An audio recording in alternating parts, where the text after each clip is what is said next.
Not long ago, there was a rare bipartisan consensus in Washington. Mental health and addiction weren't just personal struggles or moral failings, but full-scale public crises. As overdose deaths soared past 100,000 a year and suicide rates climbed, lawmakers on both sides of the aisle agreed. Our infrastructure for handling mental illness was catastrophically inadequate. So they built it out. The Substance Abuse and Mental Health Services Administration, once a modest agency, expanded its reach. It funded crisis centers, trained addiction counselors, and perhaps most importantly, gave communities alternatives to policing their way through mental health crises. It was slow, imperfect, and still woefully underfunded. But for the first time in decades, we weren't just throwing sick people in jail and calling it a solution. Now, in a calculated reversal, the Trump administration is dismantling that infrastructure piece by piece. The cuts to SAMHSA are not just about budgets or bureaucracy, they are a cultural and political shift. A quiet but decisive move to stop treating mental illness as a public health issue and start treating it as a public security threat. There is a playbook for this. It is not new. Throughout history, when a government seeks to expand control over its people, it rarely starts with outright repression. It starts with an enemy that is easy to dehumanize, one the public already fears or resents. Addicts, the homeless, the mentally ill. These are the first people a government stops treating as people and starts treating as a problem. The Nazis understood this well. Before they built the concentration camps, before they enacted mass sterilization programs, they started with Action T4, the forced euthanasia of the mentally ill. The logic was chilling in its simplicity. These people were sick. They were burdens on society. They would never get better. The state had no responsibility to care for them, only to deal with them. That narrative didn't stay confined to the mentally ill for long.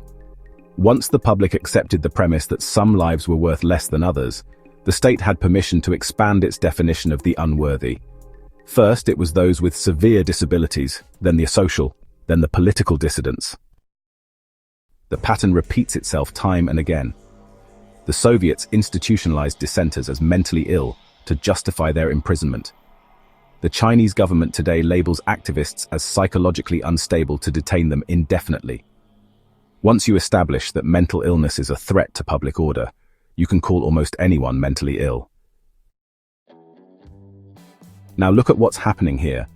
The first step is to dismantle the very institutions that treat mental health as a legitimate field of medicine rather than a matter of personal discipline or law enforcement.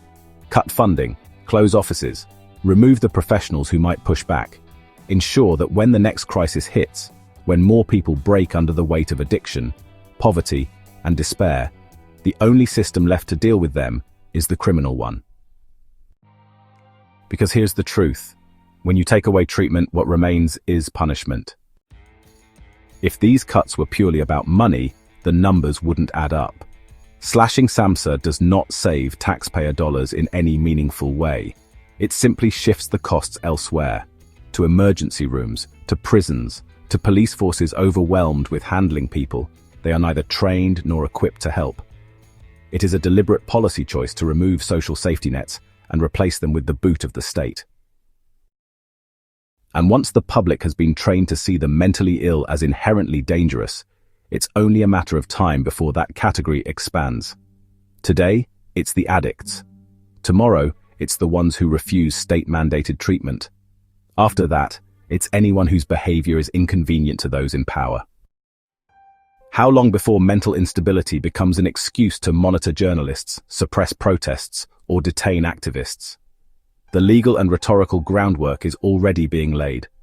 This isn't a fiscal decision. It's a shift in how the government defines and deals with the people it deems unfit for society. This is how it starts. First, you take away care. Then, you replace it with control. If we were serious about tackling addiction and mental health, we wouldn't be dismantling the very agencies designed to address them. The fact that this is happening not during a crisis, but before one, is telling. It suggests preparation, not oversight. The Trump administration's moves are not about trimming fat or making government more efficient.